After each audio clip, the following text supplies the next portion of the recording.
Berapa banyak dari kamu yang berpikir menggoreng dengan air fryer itu jauh lebih sehat dibandingkan menggoreng dengan minyak biasa? French fries, chicken nugget, chicken wing, atau mungkin makanan-makanan yang lain. Atau sebenarnya ini sama saja atau bahkan lebih tidak sehat? Kita temukan jawabannya setelah yang satu ini.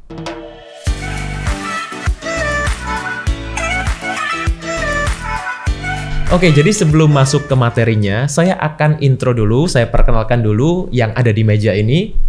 Healthy Cook. Jadi Healthy Cook ini adalah provider makanan sehat yang berdomisili di Surabaya. Jadi ada cateringnya, juga ada cemilan-cemilan sehatnya juga. Spesialisasinya Healthy Cook ini adalah personalized healthy catering. Maksudnya gimana? Bukan healthy catering yang biasa, tapi juga bisa menyesuaikan dengan kebutuhan tiap orang perorangan. Sesuai goalnya, sesuai kondisi kesehatannya, yang disesuaikan dengan kebutuhan masing-masing individu. Oke, sekarang kita akan masuk ke materinya. Halo Sobat Sehat, jumpa lagi bersama dengan saya Dr. Hans di channel kesayangan kita SB30 Health episode Panas.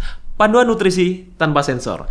Dan kali ini saya akan share mengenai seberapa sehat sih kita itu menggunakan air fryer dibandingkan dengan konsumsi gorengan-gorengan biasa pada umumnya yang menggunakan minyak gitu ya. Kita tidak bicara dalam arti kompornya atau dalam arti alat-alatnya, tapi intinya adalah kita bandingkan antara menggoreng dengan air fryer dengan menggoreng dengan minyak pada umumnya seperti biasanya. Oke, mungkin buat Sobat Sehat yang belum paham ya, karena saya yakin adalah beberapa orang meskipun tidak banyak yang mungkin belum tahu mengenai proses air fryer itu seperti apa sih itu ya. Sedangkan dibandingkan dengan deep frying yang selama ini kita bicara mengenai ini gorengan yang biasa.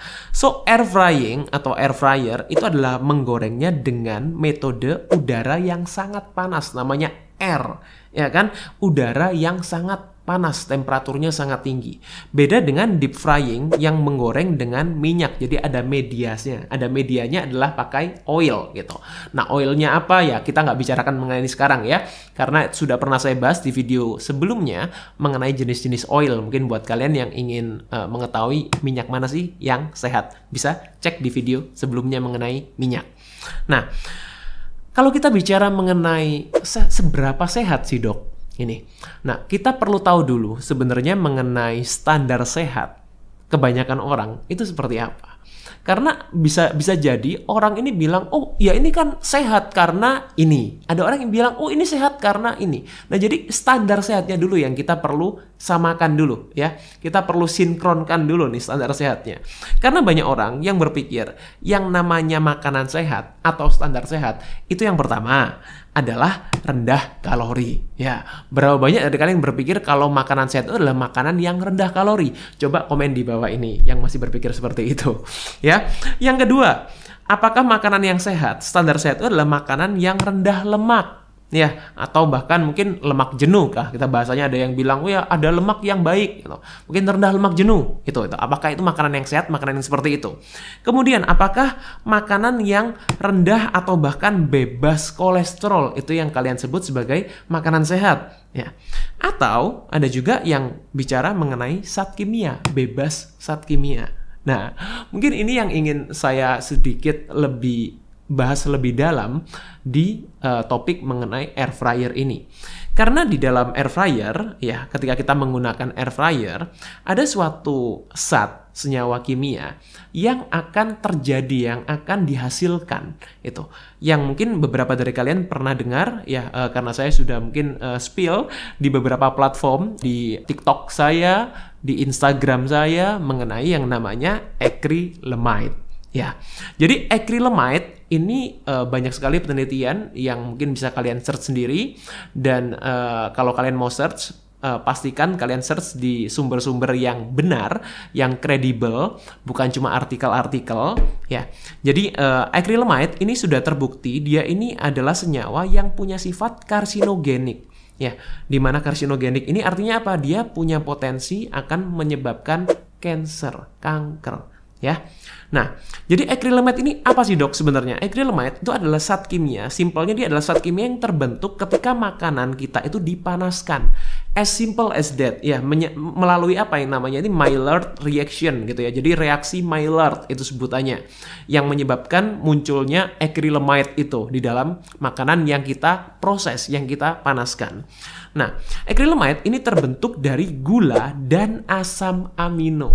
Nah, artinya apa? Artinya seperti ini, kalau makanan kita mengandung gula dan mengandung asam amino, terutama yang jenisnya itu adalah asparagin, ya, ini bisa menimbulkan acrylamide ketika itu dipanaskan. Meskipun sebenarnya memang secara level ini ya, jumlahnya memang akan lebih banyak ke makanan-makanan yang mengandung banyak zat pati, mengandung karbohidrat yang tinggi, di mana artinya akan jauh lebih berpotensi meningkatkan acrylamide kalau kita menggunakan bahan yang tinggi karbohidrat dibandingkan bahan yang tinggi protein. Bahan yang tinggi karbohidrat contohnya apa? Seperti kentang tadi itu, kemudian roti, kemudian singkong gitu ya, ketela gitu. Dibandingkan kita protein seperti telur, ikan, ayam, itu memang jumlah acrylamide-nya lebih banyak yang makanan yang karbohidratnya tinggi ya. Nah, kemudian acrylamide ini juga dipengaruhi oleh temperatur dan durasi memasak. Jadi semakin tinggi temperaturnya, semakin lama memasaknya, otomatis jumlah acrylamide-nya akan semakin tinggi itu. Nah, tapi batas amannya berapa, Dok? Katanya ada nih yang bilang katanya, oh nggak apa-apa kok selama tidak melebihi batas aman. Kan itu yang seringkali dikatakan ya oleh banyak orang, terutama kalau mereka ingin melakukan pembenaran atas apa yang mereka makan itu. Nah, jadi menurut beberapa studi ya jurnal, batas aman acrylamide yang dikonsumsi oleh manusia itu adalah 40 mikrogram per kilogram berat badan per hari. Ini untuk tidak menyebabkan neurotoxicity. Jadi neurotoxicity ini apa? Suatu dampak keracunan atau gangguan neuron. Jadi gangguan syaraf. Ya, itu. Untuk mencegah cancer, ya seperti yang tadi sifatnya, karena acrylamide ini sifatnya adalah karsinogenik, batas amannya adalah 2,6 sampai 16 mikrogram per kilogram berat badan per hari. Ya, itu untuk mencegah cancer supaya potensinya tidak karsinogenik. Nah, sebagai contoh biar sobat sehat ini ada gambaran, ada suatu video yang mungkin saya nanti akan sertakan di description link yang bisa kalian cek juga, kalian tonton juga videonya. Ini saya temukan ada suatu scientist ya, suatu ilmuwan yang dia melakukan tes pada makanan ya, makanan. Jadi dia membandingkan nih antara makanan yang digoreng dengan air fryer dan makanan yang digoreng dengan minyak biasa dengan metode deep frying itu. Dan yang digoreng di sini adalah kentang. Nah, tapi kentangnya bukan french fries nih. Kalau biasanya sobat sehat kan menggunakan kentangnya kentang-kentang yang sudah jadi tuh, yang beli di supermarket, di minimarket, yang udah kentang yang udah french fries yang tinggal digoreng aja kan gitu. Nah, ini dia menggunakan kentang, bahkan kentang yang masih fresh, kentang yang asli. Dan kentang yang di air fryer ini, kentang yang fresh ini, kentang yang asli ini, dia ketika diproses menggunakan air fryer itu menghasilkan acrylamide sebesar 1400 mikrogram.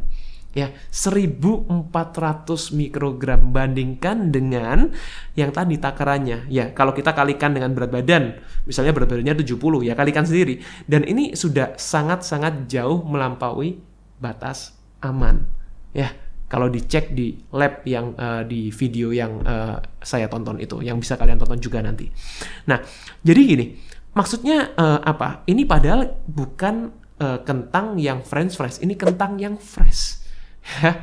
Jadi bayangkan kalau french fries, which is kentang french fries ini adalah kentang yang sudah digoreng sebelum dibekukan. Buat kalian yang belum tahu, saya kasih tahu sekarang ya.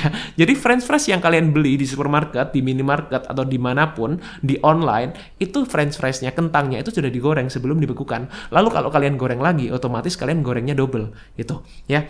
Jadi otomatis jumlah acrylamide-nya akan semakin banyak lagi. Nah, pertanyaannya, loh, tapi aman-aman aja kok, Dok, selama ini saya nggak terkena cancer, nggak terkena kanker. Well, oke. Saya di sini tidak mau mengatakan dalam arti ketika kalian tidak terkena cancer, kemudian ini artinya penelitian ini salah atau berarti ini aman.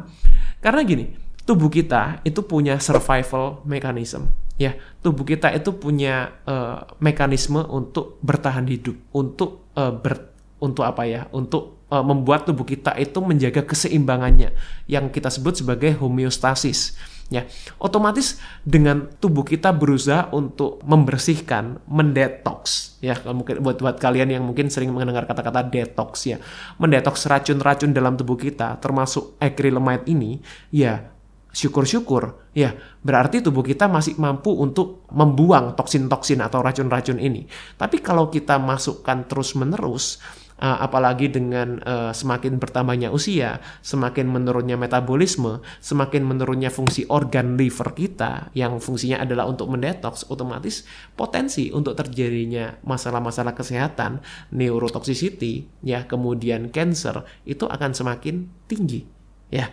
Jadi ini adalah akumulasi, tidak langsung efeknya, oke?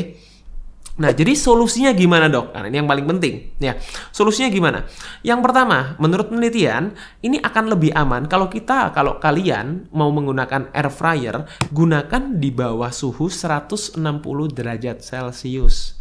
Ya, jadi ini adalah batas amannya supaya dalam arti tidak memicu acrylamide yang berlebihan. Itu karena kalau kita mau buat 0 acrylamide-nya ini juga nggak bisa, ya tetap akan ada tapi tidak banyak, tidak melebihi batas aman. Yang kedua, jangan terlalu lama. Nah, nggak terlalu lama itu berapa lama? Di bawah 20 menit. Nah, tentunya ini tergantung seberapa banyak kalian memasak dengan air fryer, ini juga akan menentukan durasinya. Jadi jangan terlalu banyak masukkan bahan-bahan ke air fryer supaya tidak terlalu lama di dalam air fryer itu. Kemudian juga tergantung dari jenis bahannya, ya ayam, ikan, daging, telur itu kan punya proses kematangan, ya durasi kematangan yang berbeda-beda itu, ya. Caranya gimana supaya bisa membuat tidak terlalu lama di prosesnya? Salah satu solusinya adalah kita melakukan persiapan bahan itu sebelum di air fryer gitu. Contohnya seperti kalau kentang itu bisa di-soak dulu, direndam dulu sama air. Itu bisa membantu juga untuk mengurangi acrylamide-nya. Kemudian misalnya dikukus sebentar untuk beberapa bahan protein misalnya, supaya dalam arti di air fryer-nya juga tidak terlalu lama, jadi sudah matang, tinggal dalam arti di finishing-nya di air fryer, itu juga bisa gitu. Asal bukan makanan yang sudah digoreng seperti french fries tadi, ya itu. Jadi kesimpulannya, apakah air fryer ini lebih sehat dibandingkan gorengan biasa? Yes, ini lebih sehat memang. Ya, lebih sehat kenapa? Karena memang dia tidak menggunakan minyak yang berlebihan, di mana kita tahu kalau minyak yang dipanaskan berlebihan, apalagi minyak-minyak yang kurang sehat, ya, itu bisa meningkatkan yang namanya stres oksidatif, meningkatkan potensi peradangan di dalam tubuh kita. Ya, jadi dengan mengurangi satu faktor, di mana kita mengurangi minyak yang dipanaskan, ini sudah satu hal yang lebih baik, yang lebih sehat. Tapi, ya, sekali lagi, air fryer ini akan lebih sehat juga kalau digunakan dengan cara yang benar. Cara yang benar gimana dok? Ya kayak tadi itu solusi-solusi yang saya berikan. Dan yang dimasukkan juga bahan-bahan yang sehat, bukan bahan-bahan yang sudah digoreng. Ya, jadi buat kalian, buat sobat sehat yang selama ini menggunakan air fryer, saya harap sekarang bisa lebih paham, sekarang bisa lebih mengerti cara menggunakan air fryer secara bijak. Dan buat kamu yang mau dengerin podcast, ya obrolan yang menarik seputar kesehatan lainnya, bisa cek di channel 3H, How to be Happy and Healthy. Saya Dr. Hans, terima kasih, stay fit and stay healthy. Dan kali ini saya akan share mengenai seberapa sehat sih kita itu menggunakan air fryer dibandingkan dengan konsumsi gorengan-gorengan biasa pada umumnya yang menggunakan minyak gitu ya. So air frying atau air fryer itu adalah menggorengnya dengan metode udara yang sangat panas, namanya air, ya kan?